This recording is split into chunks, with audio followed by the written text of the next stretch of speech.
104.7 The Cave plays pure classic rock. 104.7 The Cave. Hi, is this Mike? This is Mike. Is this Craig? Yes, sir. Craig Goldy, it is a pleasure to speak on the phone with you, sir. Oh, thank you. It's my honor to be asked to even be the day I get tired of doing interviews is the day I don't deserve them. You are like a unicorn in the music world. Do you know that? What?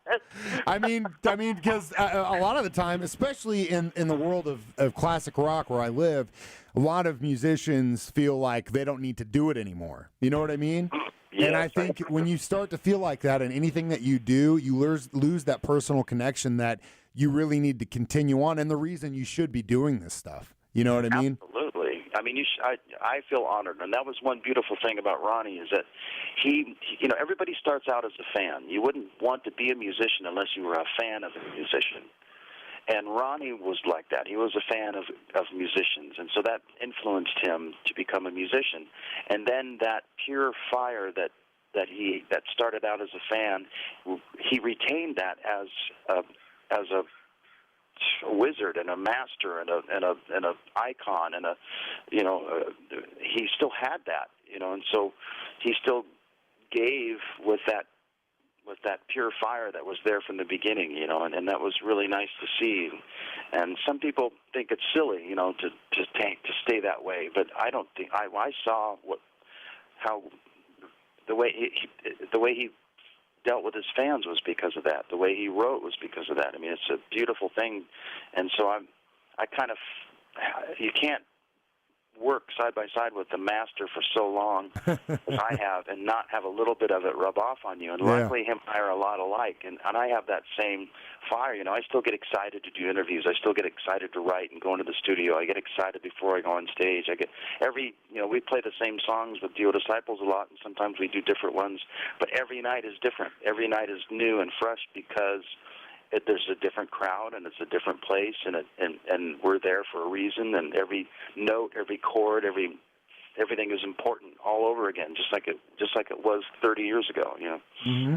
It's interesting you brought that up first out of the gate, because I just talked to Wendy and I brought up the fact about a buddy of mine. We're talking about how if you look into most musicians or entertainers or movie stars or broadcasters, whatever, you'll find that personality-wise, they probably sucked as a person. And that's mostly the case. And then my first exception, what I said, my first exception is Dio, because everyone that I've met that worked with him professionally or knew him personally or met him as a fan all say the exact same thing about him, and that he was fantastic. And then on top of that, he was not only a great person, but he was probably one of the kings as far as vocal stuff go in that genre, and then as a lyricist too. It's just incredible what he was able to do. Absolutely. I mean, and he toiled. That was the thing. I mean, when him and I would do an album together, he would move me into his house so we had 24-hour access, because when we first wrote Dream Evil, I was in my apartment, he was in his home, and so sometimes he'd call me at like 3 o'clock in the morning. Oh, I'm sorry. I'm like, no, I'm working on something right now, and so I've got the phone on my shoulder and I'm playing guitar and he's singing over the phone. You mean like that? I'm like, yeah. And he's like, okay, well try this. And, okay, try that different chord right there. And so we'd be writing songs over the phone, 3 o'clock in the morning. So he finally just said, why don't you just come stay with me? So we had 24-hour access to each other. I mean, there'd be times where we'd have a Christmas party filled with family and friends. Ronnie would come over and go, Goldie, come here, I want to show you something. He had a studio downstairs. Next thing we know, it's 3 o'clock in the morning, and the house is dark, everybody's gone, my guests are asleep on the couch. I'm like, oh, I'm sorry. He's like, no.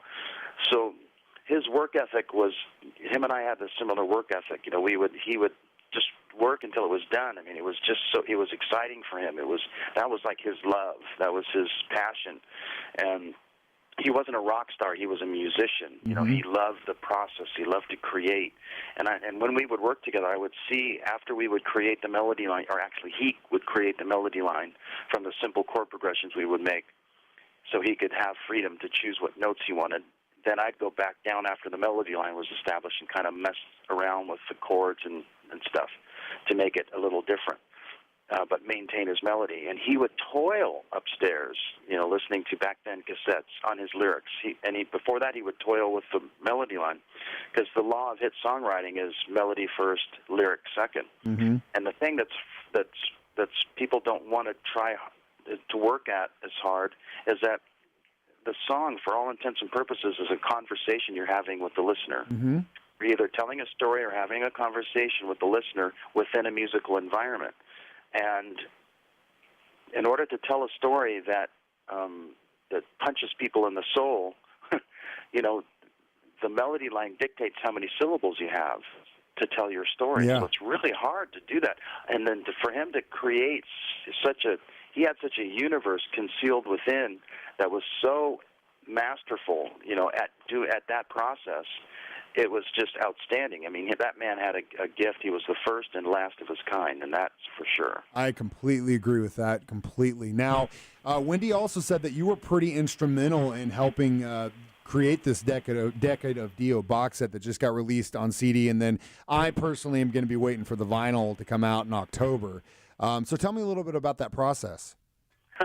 Well, I try to keep it to myself because I really don't like to grow a third arm to pat myself on the back. But well, I'll do it for you then. How's that? Well, it was really something special. I mean, she put me in charge of quality control for the remastering of almost his entire catalog, because some of the stuff that was coming out, it didn't sound right, and so she asked me, she came to me, she goes, help, and so she sent me a Dropbox link, and I listened to it, and I just said, well, it just sounds like this and sounds like that, and then said, yeah, we agree, and then so I thought to myself, something inside told me, send her an email with more information that's more specific, that's more along the lines of what an engineer would understand, and then speak in that language. And so I sent her that email, and then she just forwarded it to Warner Brothers, and then Warner Brothers said, we got to get this guy in the studio, and we got to get these two working together.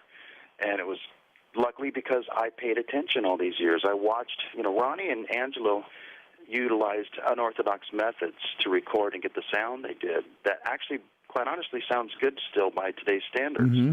So it doesn't need to be an exaggerated re-equalization and all sorts of stuff in order to make it sound good. It just needs to be, the whole point of remastering is to enhance, what's already there, mm-hmm. just so it still sounds good by today's standards and by today's method of listening, so MP3s and downloads and, and all that kind of stuff.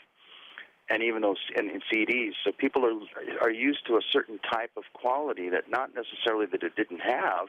It's just that was the point, to enhance, not to just strip it of all of its components. And that's what was happening. It was being stripped of its main components. And so I was actually put in charge of, nothing got approved until I said so. That's incredible. And we toiled over it, and with email after email, and then I actually sat in the studio.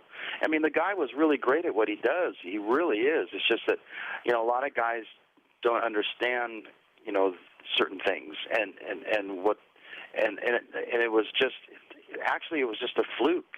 And it put me in this position where it's like, wow, I can't believe that this just happened. I'm in charge of Ronnie's entire catalog. Yeah. That's incredible. The only one that I wasn't instrumental in was Holy Diver. They had already had a remastered version that they were happy with, so I never even heard it until it came out. But the rest of them were all up to me. That's incredible. That's so cool, and it's such cool to hear it, from your perspective. And I'm sure having you being involved with Dio and songwriting and recording was a big part of it too. So that's really cool. Yeah, because I paid attention. I watched what they did, from every album. Because even when I was in Rough Cut, I was still invited to sit with Ronnie and go places with Ronnie and be, just him and I at his home together, watching old Rainbow videos, and him telling me, hey, okay, see what just happened there? When that happens, it really means this. I'm like, what? He's like, and Wendy would show me, and Ronnie would show me things behind closed doors and what went on in the music industry, and they really poured a lot of inside information into this little sponge that I could possibly hold. And it was beautiful because I for some reason had a special place in their heart. That's good, and that's good on you for paying attention too. Yeah, and thank God I paid attention, because when the time came, I was able to step up to the plate, and hit a home run, and it was beautiful, and it was basically just because of what I had learned. So in a way, I just gave back to Ronnie what he gave to me in the first place. That's awesome. That's a great way to. I think that's a great way to end this thing. Thank you so much, Goldy, for calling in, and look for a Decade of Dio out now on CD or vinyl October 4th. Thank you, sir. Thank you. But like I said, if